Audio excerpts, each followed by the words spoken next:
আসসালামু আলাইকুম। আজকে আমাদের রিভিশন ক্লাসের যে টপিক সেটা হচ্ছে প্রোনাউন।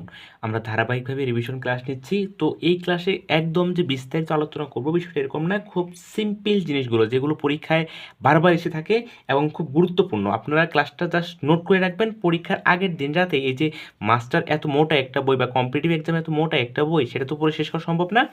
আমাদের ক্লাসের যা নোট করা হবে এতটুকু পড়লে ইনশাল্লাহ পরীক্ষায় কাভার হবে। দেখেন, প্রথম হচ্ছে প্রোনাউন। যদি তিনটা প্রোনাউন একই বাক্যে বসে তাহলে এরা কি হিসেবে বসবে? এরা মূলত বসবে 231 যে রেঞ্জটা আছে, অর্থাৎ আগে সেকেন্ড পারসন, তারপর থার্ড পারসন, তারপর ফার্স্ট পারসন। যেমন আপনার you, Selim and I shall be pressed. আর যদি দোষ বা অপরাধ বোঝায় তাহলে 123 এই সিরিয়াল অনুযায়ী বসবে, অর্থাৎ আগে ফার্স্ট পারসন, তারপর সেকেন্ড পারসন, তারপর থার্ড পারসন।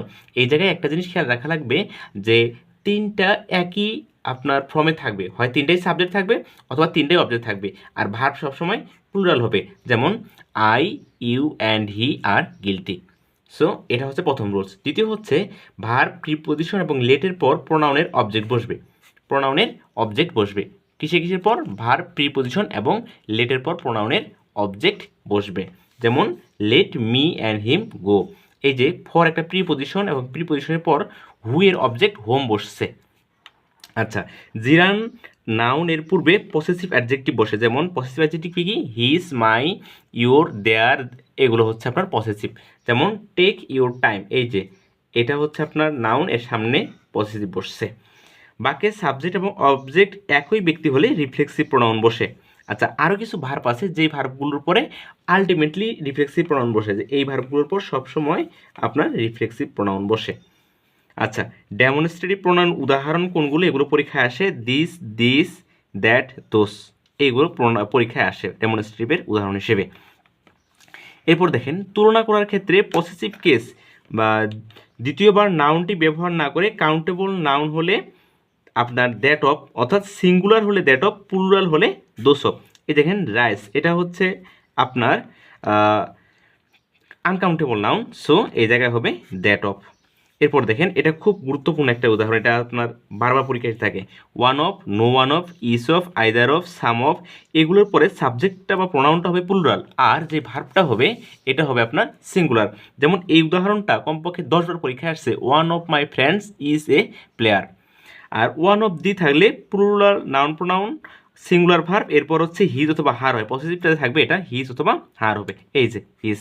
এই জায়গায় দেয়ার বা দ্যাম হবে না। ওয়ান এর পজিটিভ হচ্ছে ওয়ান্স, এটাও পরীক্ষায় আসছে, one should be careful about one's duty. ওয়ানের পজিটিভ হচ্ছে ওয়ান্স। এরপর দেখেন, one of, no one, either, এরপর এভরিবডি, এরপর হচ্ছে every one, nobody, no one, এর পজিটিভ হচ্ছে হিজ অথবা হার। যখনই আপনার এভরিবডি থাকে তখন আপনার পজিটিভ হিসেবে আপনার দেয়ার বসান, এটা কিন্তু ভুল। এরপর দেখেন, হু, হুইচ, হোয়াট, এগুলো রিলেটিভ প্রোনাউন, এটা বিসিএস রিপিট কোশ্চেন। আচ্ছা, এইখানে তিনটা এক্সাম্পল আছে, হ্যাঁ, এই তিনটা এক্সাম্পল পরীক্ষায় বারবার রিপিট হয়। I read the book that you lend me, this is the book which you lend me, hospital treat the sick, এই জায়গায় ট্রিট ভার্বটা বসবে, এটা বারবার পরীক্ষায় এসে থাকে। অ্যান্টিসিডেন্ট এবং রিলেটিভ প্রোনাউন পাশাপাশি বসে। আচ্ছা দেখেন, দ্য ম্যান, এটা হচ্ছে অ্যান্টিসিডেন্ট বা পূর্বপদ, এরপরে রিলেটিভ প্রোনাউন হু বসছে। আচ্ছা, বাক্যের বা এর বোঝাতে হুইজ বসে। Shahin could not tell dash books were left on the table, দোষ, অর্থাৎ পসেসিভ হিসেবে। অফের পর পসেসিভ হিসেবে আপনার হোজ বসে। আচ্ছা, আরও কিছু এক্সাম্পল দেখি। মূলত এটা আপনার টেকনিক আকারে, যে হ্যাঁ এগুলো করলে ইনশাল্লাহ কাভার হয়ে যাবে আপনার।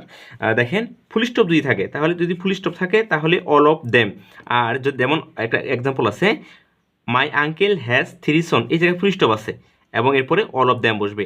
একই এক্সাম্পল যদি কমা থাকে, দেখেন মাই আঙ্কেল হ্যাজ 3 সন, এই জায়গায় আছে কমা, কমা থাকলে আপনার বসবে অল অফ হোম। এরপর দেখেন, দুজনের মধ্যে, দুজনেই বোঝাতে আইদার, দুজনের মধ্যে কেউ না বোঝাতে নাইদার, দুইজনের, দুইয়ের অধিক বোঝাতে ইজ হয় এভরি নয়, এটা রিপিট কোশ্চেন, এই যে is of 3 boys god a prize, এটা পরীক্ষায় অনেকবার আসছে। এরপর দেখেন, ইজ, আইদার, নাইদার, এভরি, এর পসিটিভ হচ্ছে হিস। দুইজনের মধ্যে বোঝালে ইজ আদার, দুইয়ের অধিক বোঝালে ওয়ান অ্যানাদার। রিলেটিভ প্রোনাউনের পরের যে ভার্বটা হবে এটা এর পূর্ববর্তী যে নাউনটা আছে সেটা অনুযায়ী বসবে। It is I who M a teacher. এইটা হচ্ছে আপনার প্রোনাউনে একদম বেসিক কথাবার্তা।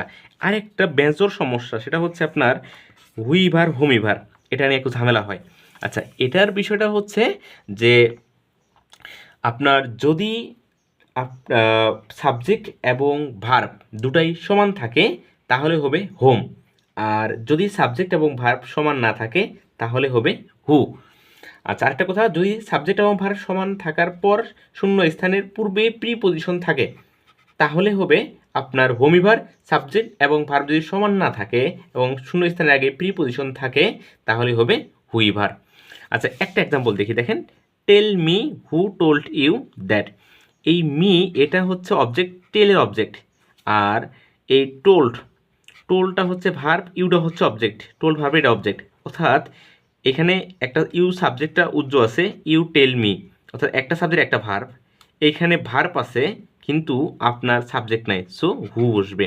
আচ্ছা, হুইভার হোমিভার নিয়ে আমাদের ইউটিউবে আরেকটা ক্লাস আছে, ওই ক্লাসটা আরেকটু ভালো করে দেখে নেবেন। আচ্ছা, সময় স্বল্পতার কারণে আমি এই যে কোশ্চেন, এখানে 10টা কোশ্চেন আছে, এই কোশ্চেনটা একটু স্ক্রিনশট তুলে নেন সবাই, এবং এখানে অ্যান্সার আছে, সবাই নিজে নিজে পরীক্ষা দিবেন এবং অ্যান্সার দেখে মিলাবেন আপনার কয়টা হচ্ছে।